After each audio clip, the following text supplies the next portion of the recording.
हरिः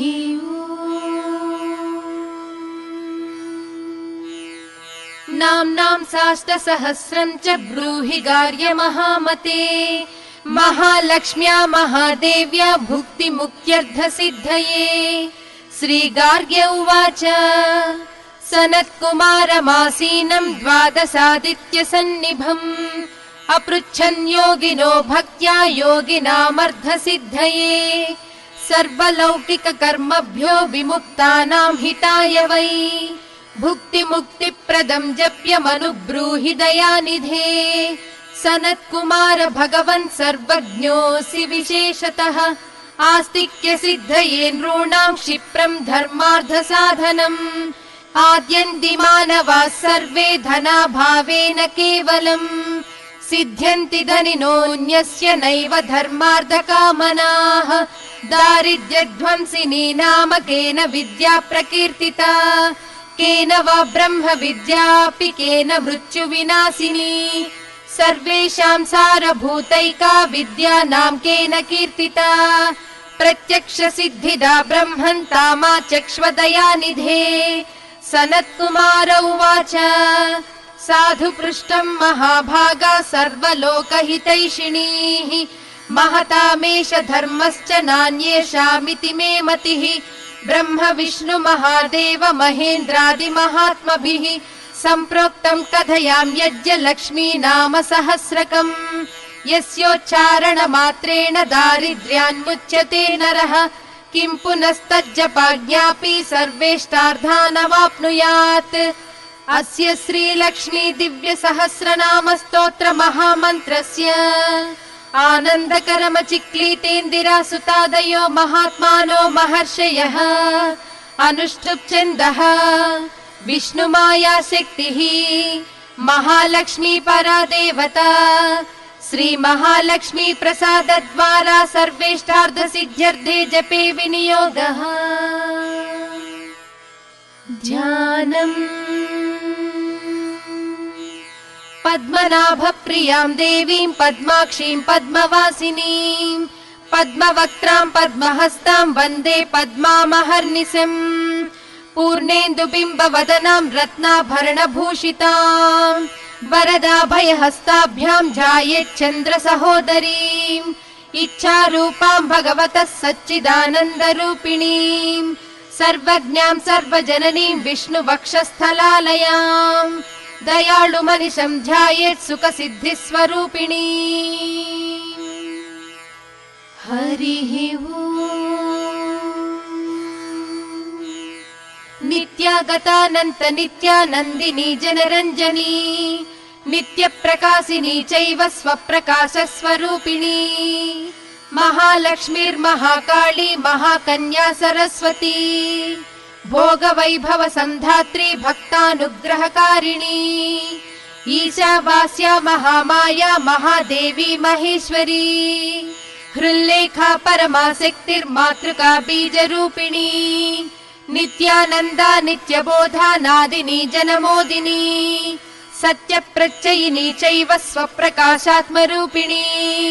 त्रिपुरा भैरवी विद्या हंसा वागीश्वरी शिवा वाग्देवी च महारात्रिः कालरात्रिस्त्रिलोचनी। भद्रकाली कराली च महाकाली तिलोत्तमा काली कराळ वक्त्रान्ता कामाक्षी कामदा शुभा। चण्डिका चण्डरूपेशा चामुण्डा चक्रधारिणी त्रैलोक्य जननी देवी त्रैलोक्य विजयोत्तमा। सिद्धलक्ष्मी क्रिया लक्ष्मीर्मोक्षलक्ष्मी प्रसादिनी उमा भगवती दुर्गा चैन्द्री दाक्षायणी शिखा प्रत्यङ्गिराधरा वेला लोकमाता हरिप्रिया। पार्वती परमा देवी ब्रह्म विद्या प्रदायिनी अरूपा बहुरूपा च विरूपा विश्वरूपिणी। पंचभूतात्मिका वाणी पंचभूतात्मिका परा कालिका पंचिका वाग्नि हविः प्रत्यधिदेवता। देवमाता सुरेशाना वेद गर्भाम्बिका धृतिः संख्या जातिः क्रिया शक्ति प्रकृतिर्मोहिनी मही। यज्ञ विद्या महाविद्या गुह्य विद्या विभावरी ज्योतिष्मती महामाता सर्वमंत्र फलप्रदा। दारिद्र्यध्वंसिनी देवी हृदयग्रन्थिभेदिनी सहस्रादित्य संकाशा चन्द्रिका चन्द्ररूपिणी गायत्री सोम सम्भूतिः सावित्री प्रणवात्मिका शाङ्करी वैष्णवी ब्राह्मी सर्वदेव नमस्कृता दुर्गा सेव्या कुबेराक्षी करवीर निवासिनी जया च विजया चैव जयन्ती च पराजिता कुब्जिका कालिका शास्त्री वीणा पुस्तकधारिणी सर्वज्ञ शक्ति श्री शक्तिर्ब्रह्म विष्णु शिवात्मिका इडा पिङ्गलिका मध्या मृणाली तन्तुरूपिणी यज्ञेशानी प्रधा दीक्षा दक्षिणा सर्वमोहिनी अष्टांग योगिनी देवी निर्बीज ध्यान गोचरा सर्वतीर्थस्थिता शुद्धा सर्वपर्वतवासिनी वेद शास्त्र प्रदा देवी षडङ्गादिपदक्रमा शिवा धात्री शुभानन्दा यज्ञ कर्म स्वरूपिणी व्रतिनी मेनका देवी ब्रह्माणी ब्रह्मचारिणी एकाक्षर परातारा भवबन्ध विनाशिनी विश्वंभरा धरा धारा निराधाराधिकस्वरा राका कुहूरमावास्या पूर्णिमानुमति द्युतिः सिनीवाली शिवावस्य वैश्वदेवी पिसङ्गिला पिप्पला च विशालाक्षी रक्षोऽग्नि वृष्टिकारिणी दुष्ट विद्रावणी देवी सर्वोपद्रवनाशिनी शारदा सरसन्धाना सर्वशस्त्र स्वरूपिणी युद्ध मध्यस्थिता देवी सर्वभूत प्रभञ्जनी अयुद्धा युद्ध रूपा च शान्ता शान्ति स्वरूपिणी गंगा सरस्वती वेणी यमुना नर्मदा पगा समुद्र वसना वासा ब्रह्मांड श्रेणी मेखला पंचवक्त्रा दशभुजा शुद्ध स्फटिक सन्निभा रक्ता कृष्णा सिता पीता सर्ववर्णा निरीश्वरी कालिका चक्रिका देवी सत्या तु वटुका स्थिता तरुणी वारुणी नारी ज्येष्ठा देवी सुरेश्वरी विश्वंभरधरा कर्त्री गणार्गण विभंजनी संध्या रात्रि दिवा ज्योत्स्ना कला काष्ठा निमेशिका उर्वी कात्यायनी शुभ्रा संसारार्णवतारिणी कपिला कीलिका शोका मल्लिका नवमल्लिका देविका नंदिका शांता भंजिका भयभंजिका कौशिकी वैदिकी देवी सौरी रूपाधिका तिभा दिग्वस्त्रा नववस्त्रा च कन्यका कमलोद्भवा श्री सौम्य लक्षणातीत दुर्गा सूत्र प्रबोधिका श्रद्धा मेधा कृति प्रज्ञा धारणा कान्तिरेव च श्रुति स्मृतिर्धृतिर्धन्या भूतिरिष्टिर्मनीषिणी विरक्तिर्व्यापिनी माया सर्वमाया प्रभञ्जनी महेन्द्री मंत्रिणी सिंही चेन्द्रजाल स्वरूपिणी अवस्थात्रय निर्मुक्ता गुणत्रय विवर्जिता येषणत्रय निर्मुक्ता सर्वरोग विवर्जिता योगी ध्यानान्त गम्या च योग ध्यान परायणा त्रयी शिखा विशेषज्ञा वेदांत ज्ञान रूपिणी भारती कमला भाषा पद्मा पद्मवती कृतिः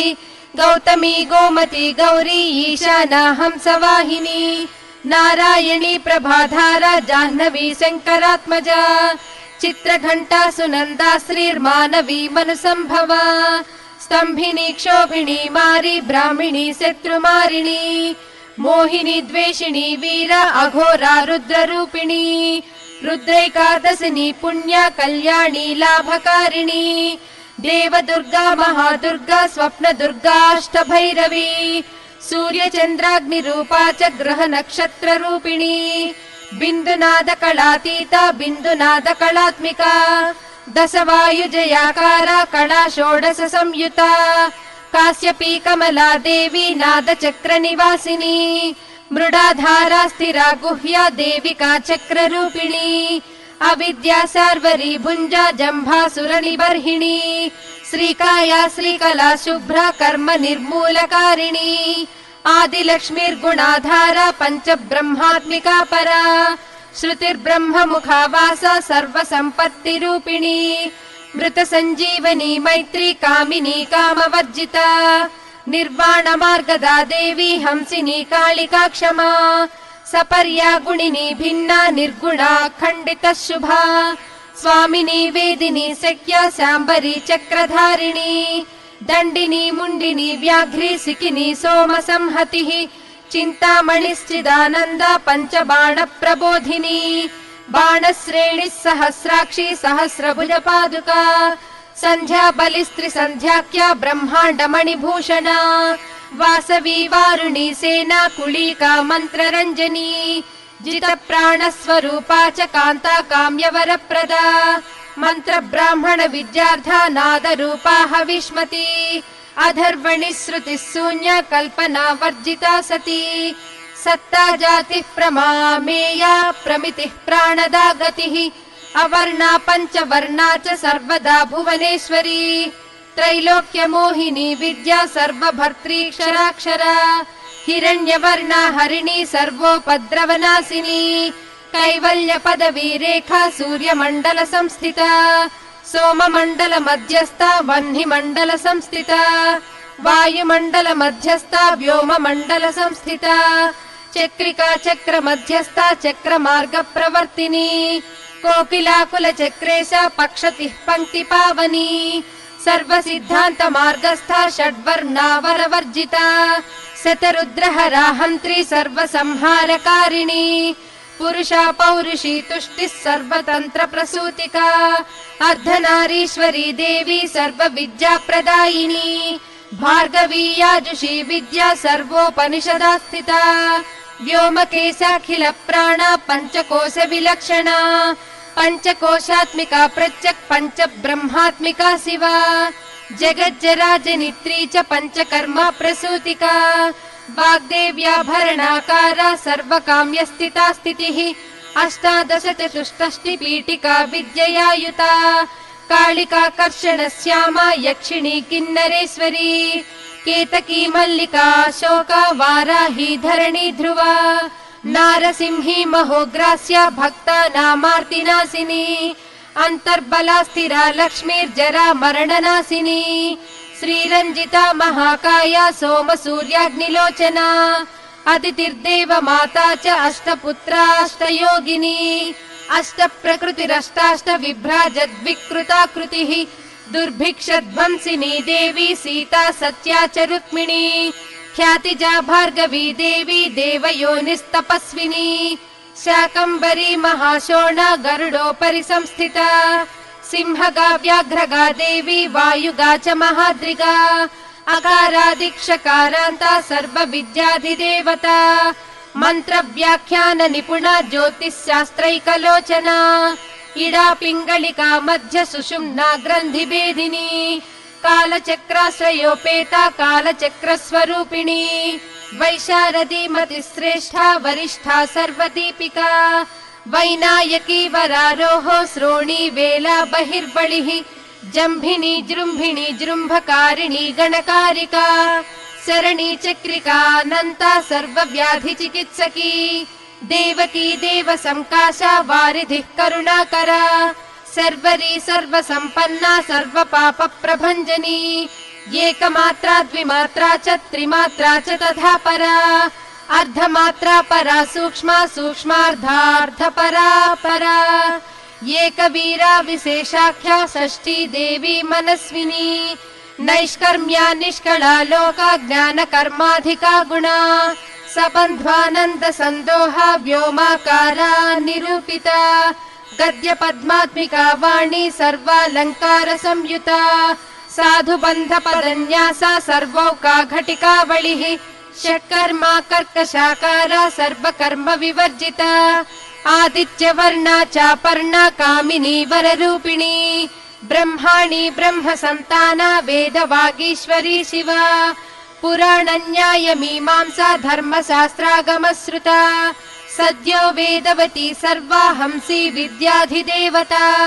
विश्वेश्वरी जगद्धात्री विश्व निर्माणकारिणी वैदिकी वेद रूपा च कालिका कालरूपिणी नारायणी महादेवी सर्वतत्व प्रवर्तिनी हिरण्यवर्ण रूपा च हिरण्यपद संभवा कैवल्य पदवी पुण्या कैवल्य ज्ञान लक्षिता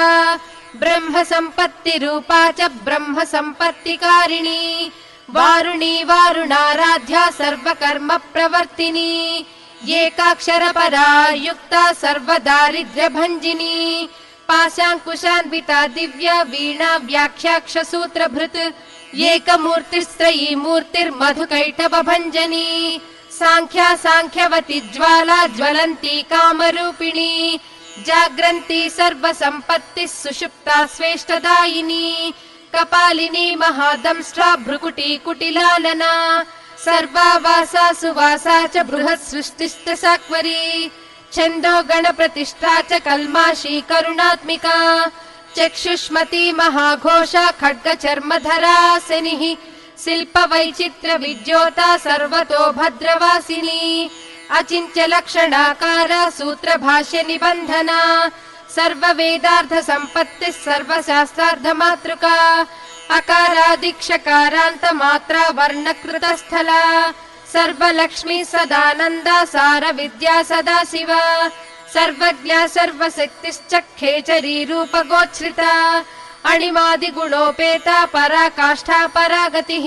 हंसयुक्त विमानस्था हंसारूढा शशिप्रभा भवानी वासना शक्तिराकृतिस्थाखिलाखिला तंत्र हेतुर्विचित्रांगी व्योम गंगा विनोदिनी वर्षा च वार्षिका चैव रुग्यजुस्सामरूपिणी महानदी नदी पुण्या गण्य पुण्य गुणप्रिया समाधिगत लभ्यार्था श्रोतव्या स्वप्रिया घृणा नामाक्षर पदा देवी उपसर्ग नखांचिता निपातोरुद्वयी जंघा मातृका मंत्ररूपिणी आसीना च शयाना च तिष्ठन्ती धावनाधिका लक्ष्य लक्षण योगाढ्या ताद्रूप्य गणनाकृतिः सैकरूपा नैकरूपा सेन्दुरूपा तदाकृतिः समास तद्धिताकारा विभक्ति वचनात्मिका स्वाहाकारा स्वधाकारा श्रीपत्यर्धाङ्गनन्दिनी गम्भीरा गहना गुह्या योनिलिङ्गार्धधारिणी शेषवासुकि संसेव्या चपला वरवर्णिनी कारुण्याकार सम्पत्तिः कीलकृन्मन्त्र कीलिका शक्ति बीजात्मिका सर्वमन्त्रेष्टा अक्षय कामना आग्नेयी पार्थिवा आप्या वायव्या व्योमकेतना सत्यज्ञानात्मिका नन्दा ब्राह्मी ब्रह्म सनातनी अविद्या वासना माया प्रकृतिः सर्वमोहिनी शक्तिर्धारण शक्तिश्च चिदचिच्छक्ति योगिनी वक्त्रारुणा महामाया मरीचिर्मदमर्दिनी विराट स्वाहा स्वधा शुद्धा निरूपास्ति सुभक्तिगा विरूपिता द्वयी विद्या नित्या नित्यस्वरूपिणी वैराज मार्ग संचारा सर्वसत्पथदर्शिनी जालन्धरी मृडानी च भवानी भवभञ्जनी त्रैकालिक ज्ञान तन्तुस्त्रिकाल ज्ञानदायिनी नादातीता स्मृतिः प्रज्ञा धात्री रूपा त्रिपुष्करा पराजिता विधानज्ञा विशेषित गुणात्मिका हिरण्यकेशिनी हेमा ब्रह्मसूत्र विचक्षणा असंख्येय पदार्थान्त स्वर व्यञ्जन वैखरी मधुजिह्वा मधुमती मधुमासोदया मधुः माधवी च महाभागा मेघ गम्भीर निस्वना ब्रह्म विष्णु महेशादि ज्ञातव्यार्थ विशेषगा नाभौ वह्निशिखाकारा ललाटे चन्द्र सन्निभा भ्रूमध्ये भास्कराकारा सर्वताराकृतिर्हृदि कृत्तिकादिभरण्यन्त नक्षत्रेश्चर्चितोदया ग्रह विद्यात्मिका ज्योतिर्ज्योतिर्विन्मति जीविका ब्रह्माण्ड गर्भिणी बाला सप्तावर्ण देवता वैराजोत्तम साम्राज्य कुमार कुशलोदया भगला भ्रमराम्बा च शिवदूती शिवात्मिका मेरु विन्ध्यादि संस्थाना काश्मीर पुरवासिनी योग निद्रा महानिद्रा विनिद्रा राक्षसाश्रिता सुवर्णदा महागंगा पंचाख्या पंच संहतिः सुप्रजाता सुवीर्या च सुपोषा सुपतिः शिवा सुगृहा रक्त बीजान्ता हत कंदर्प जीविता समुद्र व्योम मध्यस्था समबिन्दु समाश्रया सौभाग्य रस जीवातु सारा सार विवेक धृक त्रिवल्यादि सुपुष्टांगा भारती भरताश्रिता नाद ब्रह्ममयी विद्या ज्ञान ब्रह्ममयी परा ब्रह्मनाडी निरुक्तिश्च ब्रह्म कैवल्य साधना कालकेय महोदार लील विक्रम रूपिणी बडबाग्निशिखा वक्त्रा महाकबलतर्पणा महाभूता महादर्पा महासारा महाक्रतुः पञ्चभूता महाग्रासा पञ्चभूतादिदेवता सर्वप्रमाणा सम्पत्तिः सर्वरोगप्रतिक्रिया ब्रह्माण्डान्तर्बहिर्व्याप्ता विष्णुवक्षो विभूषिणी शाङ्करी विधिवक्त्रस्था प्रवरावरहेतुकी हेममाला शिखामाला त्रिशिखा पञ्चलोचनी सर्वागम सदाचारा मर्यादा यातु भञ्जनी पुण्यश्लोक प्रबन्धाढ्या सर्वान्तर्यामि रूपिणी सामगान समाराध्या श्रोतृकर्णरसायना जीवलोकैक जीवातुर्भद्रोदार विलोकना तटित्कोटिल सत्कान्तिस्तरुणी हरिसुन्दरी मीननेत्रा च नेन्द्राक्षी विशालाक्षी सुमङ्गला सर्वमङ्गल सम्पन्ना साक्षान् मङ्गल देवता देहि हृद्दीपिका दीप्तिर्जिह्म पाप प्रणासिनी अर्धचन्द्रोलसद्धंष्ट्रा यज्ञवाटी विलासिनी महादुर्गा महोत्साहा महादेव बलोदया ढाकिनीढ्या साकिनीढ्या साकिनीढ्या समस्तजुट निरङ्कुशा नाकिवन्द्या षडाधाराधिदेवता भुवन ज्ञान निःश्रेणिर् भुवनाकार वल्लरी शाश्वती शाश्वताकारा लोकानुग्रहकारिणी सारसी मानसी हंसी हंसलोकप्रदायिनी चिन्मुद्रालङ्कृतकरा कोटि सूर्य समप्रभा सुख प्राणि शिरोरेखा सददृष्टप्रदायिनी सर्वसाङ्कर्य दोषग्नि ग्रहोपद्रवनाशिनी क्षुद्र जन्तु भयग्नि च विषरोगादिभञ्जनी सदा शान्ता सदा शुद्धा गृहच्छिद्र निवारिणी कलिदोष प्रशमनी कोलाहल पुरस्थिता गौरी लाक्षणिकी मुख्या जगन्याकृति वर्जिता माया विद्या मूलभूता वासवी विष्णुचेतना वादिनी वसुरूपा च वसुरत्न परिच्छदा छान्दसी चन्द्र हृदया मन्त्रा स्वच्छन्द भैरवी वनमाला वैजयन्ती पञ्च दिव्यायुधात्मिका पीताम्बरमयी चञ्चत् कौस्तुभा हरिकामिनी नित्या तज्झा रमा रामा रमणी मृत्युभञ्जनी ज्येष्ठा काष्ठा धनिष्ठान्ता शराङ्गी निर्गुण प्रिया मैत्रेयी मित्रविन्दा च शेष्य शेषकलाशया वाराणसी वासलभ्या आर्या वर्तजनस्तुता जगदुत्पत्ति संस्थान संहारत्रय कारणा त्वमम्ब विष्णु सर्वस्वं नमस्तेऽस्तु महेश्वरी नमस्ते सर्वलोकानां जनन्यै पुण्यमूर्तये सिद्धलक्ष्मीर्महाकाली महालक्ष्मीर्नमोऽस्तुते सद्यो जाताधिपञ्चाग्निरूपा पञ्चक पञ्चकम् यन्त्रलक्ष्मीर्भवत्यादिराद्याद्येते नमो नमः सृष्ट्यादिकारणाकार वितते दोषवर्जिते जगल्लक्ष्मीर्जगन्मातर्विष्णुपत्नी नमोऽस्तुते नवकोटि महाशक्ति समुपास्य पदाम्बुजे कनत्सौवर्ण रत्नाढ्य सर्वाभरण भूषिते अनन्त नित्य महिषी प्रपञ्चेश्वर नायकी अच्युच्छ्रित पदान्तस्थे परमव्योम नायकी नाकपृष्ठगताराध्ये विष्णुलोक विलासिनी वैकुण्ठराज महिषी श्रीरङ्गनगराश्रिते रङ्गनायकि भूपुत्री कृष्णे वरदवल्लभे कोटि ब्रह्मादि संसेव्ये कोटि रुद्रादि कीर्तिते मातुलुङ्गमयं खेटं सौवर्ण चषकं तथा पद्मद्वयं पूर्णकुम्भं कीरं च वरदाभये पाशमङ्कुशकं शङ्खं चक्रं शूलं कृपाणिकां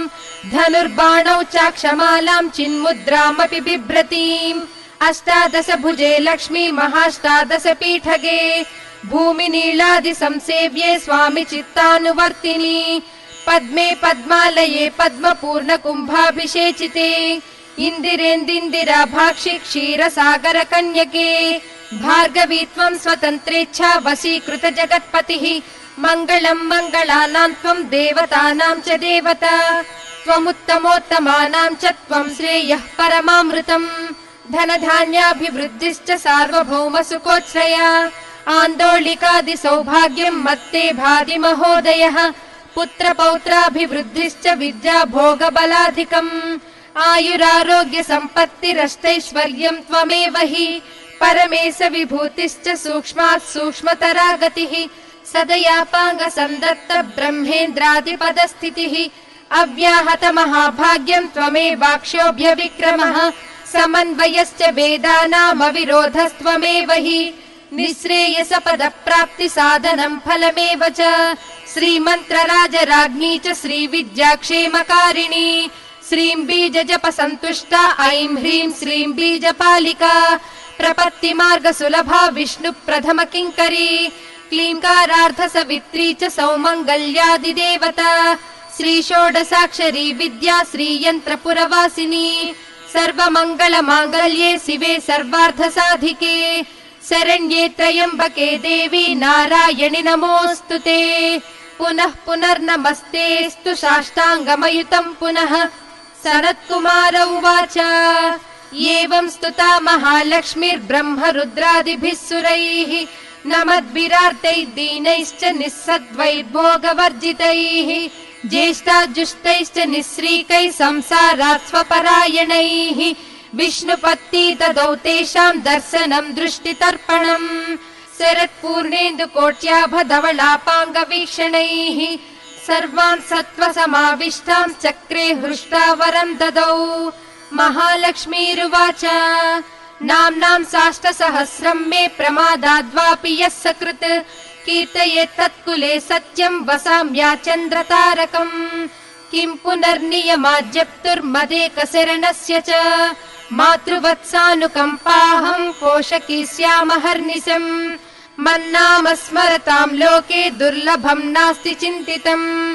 मत्प्रसादेन सर्वेऽपि स्वस्वेष्टार्धमवाप्स्यत लुप्तवैष्णव धर्मस्य मर्द्वतेष्वकीर्णिनः भक्तिप्रपत्तिहीनस्य वन्द्यो नाम्नां जपोऽपि मे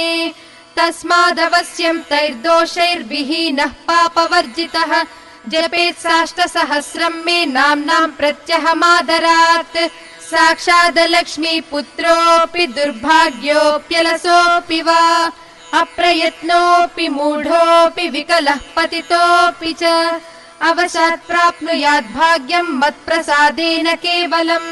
स्पृहेयमचिरार्देव वरदानाय जापिनः ददामि सर्वमिष्टार्थं लक्ष्मीति स्मरतां ध्रुवम् सनत्कुमार उवाच इत्युक्त्वां तद्धदे लक्ष्मीर्वैष्णवी भगवत्कला इष्टापूर्तं च सुकृतं भागधेयं च चिन्तितम् स्वं स्वं स्थानं च भोगं च विजयं लेभिरे सुराः तदेतत् प्रवदाम्यज्य लक्ष्मी नाम सहस्रकम् योगिनः पठत क्षिप्रं चिञ्चितार्थानवाप्स्यथ गार्ग्य उवाच सनत्कुमार योगीन्द्र इत्युक्त्वा सदयानिधिः अनुगृह्य ययौ क्षिप्रं तांश्च 12 योगिनः तस्मादेतद्रहस्यं च गोप्यं जप्यं प्रयत्नतः अष्टम्यां च चतुर्दश्यां नवम्यां भृगुवासरे पौर्णमास्याममायां च सर्वकाले विशेषतः जपेद्वा नित्यकार्येषु सर्वान् कामान् अवाप्नुयात् इति श्रीलक्ष्मी सहस्रनाम स्तोत्रं समाप्तम्। लक्ष्मीं क्षीरसमुद्रराजतनयां श्रीरङ्गधामेश्वरी दासीभूत समस्तदेववनिता लोकैकदीपाङ्कुरा श्रीमन्मन्दकटाक्षलब्धविभवत् ब्रह्मेन्द्रगङ्गाधराम् त्वां त्रैलोक्यकुटुम्बिनी सरसिजा वन्दे मुकुन्दप्रिया वन्दे मुकुन्दप्रिया।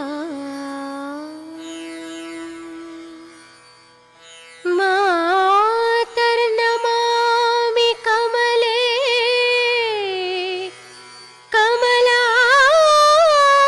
कमलायताक्षी श्रीविष्णु हृत्कमलवासिनी विश्व